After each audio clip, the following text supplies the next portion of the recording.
Bonjour et bienvenue à l'invité de Thierry Dim. Nous avons le plaisir d'accueillir ce matin Monsieur Fabien Piacentino. Bonjour. Bonjour. Vous êtes situé en Provence, en pleine nature, au cœur d'un village pittoresque. Est-ce que c'est pas risqué de venir construire un hôtel haut de gamme dans cette région? Et vous avez déjà, dans votre question, dit les arguments de cet endroit. Effectivement, on est situé en Haute-Provence, adossé au village pittoresque de Man. On est donc dans une bâtisse du XVIIe siècle, exactement 1613. C'était un ancien couvent, aujourd'hui c'est un vrai hôtel, qui a ses forces, mais bien sûr ses faiblesses, et c'est un petit peu mélangé. On a le plaisir d'être dans une vraie région authentique, avec des villages perchés, avec des marchés provençaux un petit peu partout. On a la chance d'avoir un établissement qui est aujourd'hui dans un écrin d'authenticité complètement revu et assez contemporain. Vous le verrez dans ces images que j'imagine vous allez diffuser. On est à l'écart du bruit, on est à l'écart de la pollution. Et je dis, quand je vais à travers le monde vendre, moi, mon établissement, je dis on est une bulle hors du temps. On n'a pas de bruit, on n'a pas de pollution. Et juste pour la petite anecdote, mais qui est vérifiable, sur Man et sur cette région, on a le ciel le plus pur de Provence et d'Europe. Ça veut dire que juste à côté, vous avez un endroit où le monde entier se déplace, qui s'appelle Saint-Michel l'Observatoire, pour observer la Voie lactée et ses magnificences. Donc oui, on est loin, mais loin de quoi, je ne sais pas. On est à 45 minutes d'Aix-en-Provence, on est à 1h15 de Marseille et on est à 5 minutes de la nature, celle qui fait rêver, à mon avis, pas mal de gens. Alors, dans vos réponses, justement, le terme nature revient. Et quand on regarde d'ailleurs le cadre des lieux, il y a le bois qui est utilisé, d'ailleurs le repas, les produits qui sont présentés aux clients. Est-ce qu'on peut vraiment dire que vous êtes un établissement durable? Notre établissement, déjà, on se doit de le respecter. Comme je le disais tout à l'heure, on est dans une bâtisse historique. On ne peut pas faire n'importe quoi. Et on n'a surtout pas envie de faire n'importe quoi. Au moment où on a repris cet établissement, au moment où l'Occitane en Provence est investie dans cet établissement, on a refait quasiment à l'identique un petit peu cet endroit. Aujourd'hui, on a, après 2 ans, que mon épouse et moi sommes arrivés, après avoir rencontré l'architecte d'intérieur Pascal Borde, avec qui on a complètement collaboré pour faire en sorte d'avoir cette image un petit peu différente. On a parlé des vraies valeurs de l'Occitane, on a parlé des valeurs de la cosmétique.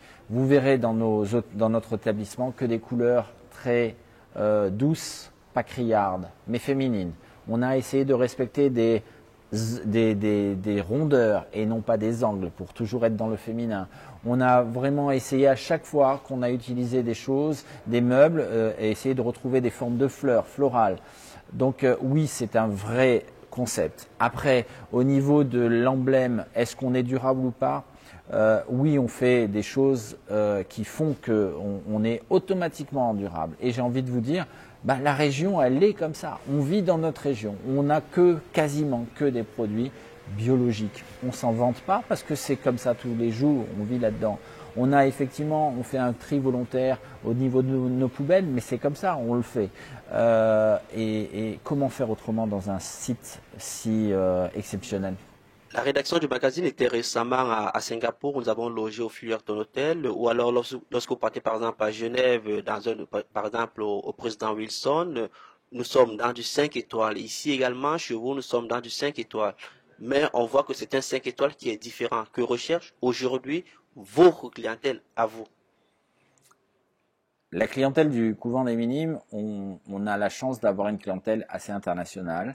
Effectivement, on travaille avec des Français. Effectivement, on travaille énormément avec nos voisins, la Suisse, puisqu'elle est que à 4h30 de chez nous. Et on travaille avec avec le monde entier, le Brésil, l'Asie, les États-Unis. Chaque client qui vient ici cherche à se ressourcer. Ils arrivent dans un endroit qui est serein, qui est complètement différent de ce qu'ils ont l'habitude de voir, tant au niveau de la situation qu'au niveau de la décoration. Donc c'est vraiment cette différence. Après, ils viennent aussi voir cette belle nature, éprouver des sensations humaines qu'on ne ressent pas vraiment toujours dans des gros hôtels de chaîne.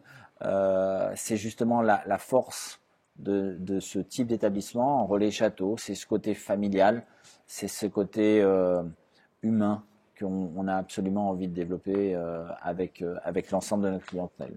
Alors, quand on lit par exemple les coupures de presse, ou on regarde les différentes interventions, vous êtes passé à la télévision et peu importe, il y a toujours une petite expression qui apparaît toujours, vous accueillir chez nous, ici chez nous, nous sommes dans du 5 étoiles, mais pourquoi toujours mettre l'image de quelque chose de domestique, de maison, c'est voulu? Ah, non seulement c'est voulu, mais on a vraiment envie d'accueillir les gens comme on les reçoit chez nous. Euh, je fais ce métier depuis un certain nombre d'années et ce métier je le fais parce que j'aime les gens et j'aime recevoir les gens. Quand j'étais tout petit, j'ai 8-9 ans, j'étais jamais aussi content que quand il y avait du monde à la maison chez mes parents. Et donc là, c'est pareil. Je reçois les gens comme je reçois de la famille, des invités. Alors, il y a des fois des relations qui s'établissent, bien évidemment. Hein, c'est pas à chaque fois des cousins et des cousines.